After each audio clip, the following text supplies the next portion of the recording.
Hi guys, today we're gonna be doing the Dark Prince draft challenge thing. Yeah, the sad face Dark Prince draft, same thing. It doesn't really matter, and we're here for that emote. We're at 6 wins and totally 0 losses, and not because I lost 3 times and I had to use Path Royale or anything. Here I'm probably gonna go with the graveyard.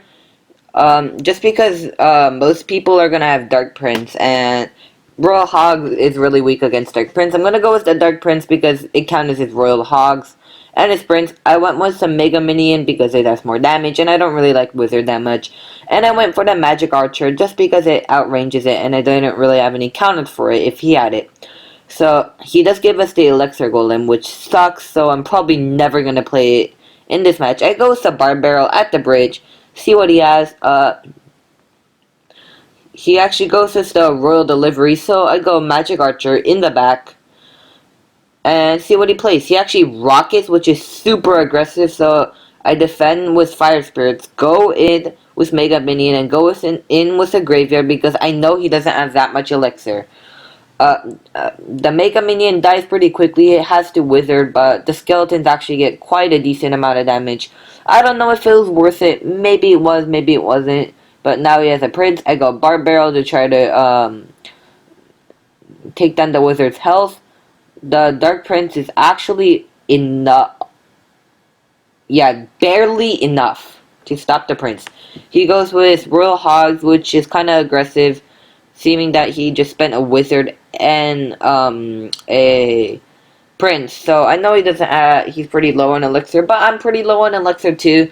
But I feel like I'm ahead on Elixir because I defended that Royal Hogs really well, and I also defended the Wizard and the Dark Prince. He goes Royal Giant at the bridge, and he also goes with Inferno Dragon. So 10 Elixir at the bridge. I don't know what he's doing. Seriously. I don't think I go with Fire Spits, and I know, he's low on Elixir, and the Dark Prince actually gets, charge off on the tower because of his splash. I actually decided to wait for my Barb Barrel, and I actually fail my Barb Barrel slightly, which is kind of annoying, and the Wizard gets with him on my tower. I go with Fire Spirits to pressure, but I forgot about his Royal Delivery. But it's double Elixir, and I know I'm up so much Elixir because, yeah, he spent 10 Elixir at the bridge and then went Wizard. Yeah, there's no way he has that much Elixir. I already have a Magic Archer and Mega Minion and a Dark Prince on the map, and all he has is a Prince. So, and he starts placing down more cards. And as long as I can win this interaction, I could go ahead for another Graveyard. My first Graveyard was very aggressive. I go with Mega Minion to try to save my Magic Archer. He does go RG at the bridge, but that's not going to do anything. It only gets one shot, and I have 2 Magic Archers, and I barely have enough for a Graveyard. Look at the 2 Magic Archers. I have, what? 13 Elixir on the map, and all he has is a Wizard.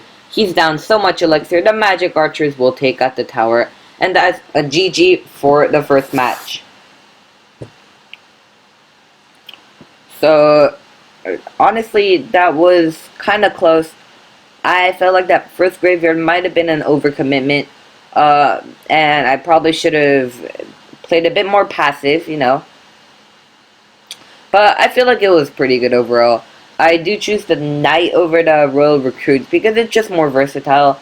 I go with Mortar because it's cheaper, and Expo isn't too amazing without good defenses to support it. I have Archers to help support the Mortar, and Ice Golem to tank for the Expo when he goes in offensive Expo. I have a pretty decent starting hand. I just go split Archers, right? And I don't know what he has. I'll probably just split Wall Breakers because it's a very safe play. He does go Witch, but I still split Wall Breakers to see if he's gonna play anything else. He doesn't, which I don't know. I probably would have played anything. And I go Fisherman, even though it's actually not a very good card. He definitely needs a buff.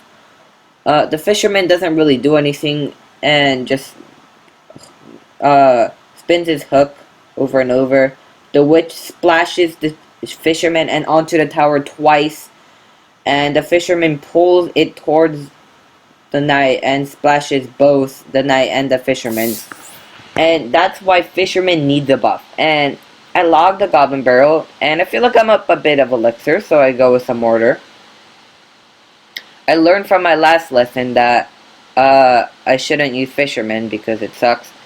I might be overwhelmed here, so I go knight and I go archers to see if I can barely manage to defend this. I know if my archers die, I'm screwed, so I definitely go with a log. The Valkyrie goes for the archer and actually splashes onto the tower, gets 2 hits on the tower, but I feel like I'm fine. I'm actually down a little bit of damage, but I managed to somehow walk away alive.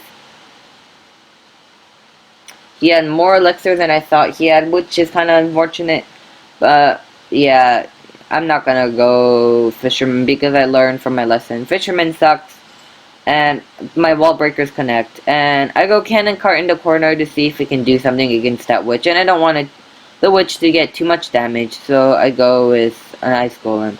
He goblin barrels, although he should have goblin barreled much earlier, and now that the cannon cart's tanking, I go with the mortar. The mortar actually is somehow in range of the roll recruits, and is still in range of the Valkyrie, which is kind of unfortunate. And it somehow targets the roll recruit on the other side of the map, which is kind of annoying. I go ice golem to tank, and the mortar actually locks onto the tower. And I ain't waiting for that mortar, so I'm just gonna go place another mortar right away to pressure, because mortar is actually a really strong card. It keeps getting those hits, and I am fiercely trying to defend it. I notice I don't want the roller recruits to get too much damage on my right tower, so I go ice golem with some archers to split up and also tank for everything. That's obviously a tricky barrel. I actually miss one of the goblins, but that's okay because it's not going to get any hits. The mortar gets 1 hit, so it's actually a couple two mortar hits away, or 1 mortar hit and a log, which is very nice. I try to go wall breakers to do something. The mortar won't really do anything because that's how mortar is. And it's still in range, which is kind of annoying. So I go with another mortar. I go with another log. And the mortar, actually the earlier mortar got 1 shot somehow. And my second mortar got another shot. That's going to be a GG for the second game. And now we're just 1 win away from the Dark Prince emote. And I actually have 20,000 coins now, so I can upgrade my Firecracker, because Firecracker is pretty good. I can probably use it in a couple of challenges.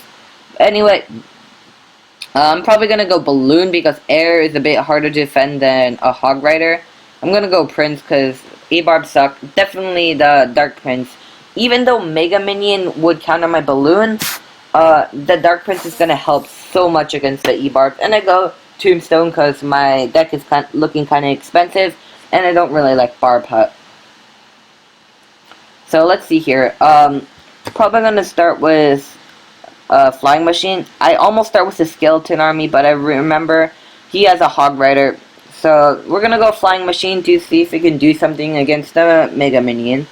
And I remember he's probably going to go Royal Recruits. Yep. I go Dark Prince to try to protect my Flying Machine to see if he can do something. He goes Dark Goblin, which is super annoying. I don't have anything for the Dark Goblin. I mean, I have a Zap, but it's not really going to do much. The Dark Goblin is getting tons of damage on my tower, and I don't want to waste any of my cards, because if I play my Prince, it's gonna... If I use my Prince or my Goblin Giant, it's gonna be an overcommitment. If I spend my Skarmy, I'm not gonna have anything for the Hog Rider. The Skeleton Army actually barely manages to kill that Hog Rider, and right now it doesn't look like we're in a very good spot, but I know that he just spent 7 elixir at the bridge with a Hog Rider and an Earthquake. He goes a very high Barbarian Hut, which I'm not too sure what he's trying to do here, but the Flying Machine can snipe it right out of the sky. He actually places E-Barb. I go Tombstone because it's the cheaper option. I go Dark Prince just so the Dark Goblin dies and doesn't get too much value on my tower, because my tower is looking low. I almost go with a Balloon, but then I remember he has Mega Minion, and yeah, I accidentally balloon into his Mega Minion, which is not good at all. I go High Skarmy because I know he has the Earthquake, but he actually doesn't play the Earthquake, which I should have expected because he's not going to have that much Elixir after playing all that. So the Hog Rider actually gets one hit, which is, yeah, it's unfortunate. So this might be a loss here. I'm going to have to eat that guard damage because I want to build up a huge push. The guards actually get 2 hit shots, which is not very nice. But we're definitely up a lot of Elixir. We go Dark Prince and we go Prince. I know I have to go all in on this push or else I'm screwed. And yeah, he's actually doing a very good job at defending. I'm gonna Tombstone just so I don't lose if it becomes a 2-tower game. If I somehow miraculously take down his tower. He goes E-Barbs at the bridge, which I'm not too sure about. I go Prince. Try to killing the Dark Goblin, but he actually plays a Hog Rider. The Hog Rider gets 1 shot, which is not good. The Prince doesn't get a charge on the tower because he plays this guard, and yeah, it's probably gonna be a loss, but I'm gonna try anyway because you should never give up. You know, that's my motto. He goes E-Barbs at the bridge, and he Earthquakes. And yeah, it's not looking good. 14 health on our tower. I try to go Prince. The Dark Prince almost connects, but the Dark Prince actually kills the guards, which is probably amazing, which is incredible. The Balloon Bomb kills the Dark Goblin. The Prince and the Flying Machine somehow takes out the tower, and that's gonna be a GG. I don't even know how I won that one. Yeah, this voiceover, I'm still wondering. I give him a good game because I have no idea how I won that. It's probably because he got way too aggressive at the end. He spent way too much Elixir, but we got that new emote. And it's a Dark Prince crying, which I don't really use emotes anymore. But it might be nice. In case I want to BM. Oh my god, he's crying a lot. And again, and with the Prince emote, it's pretty funny. I share it to my clan because, well, it was a really good thing. And I flexed that emote because it's probably going to be limited for like 3 months or something. I don't know. I don't know about the chests and stuff. But yeah, that's going to be pretty much it for this video. I'm going to see you in a couple of days for the global tournament. And there's not really much to say. Bye.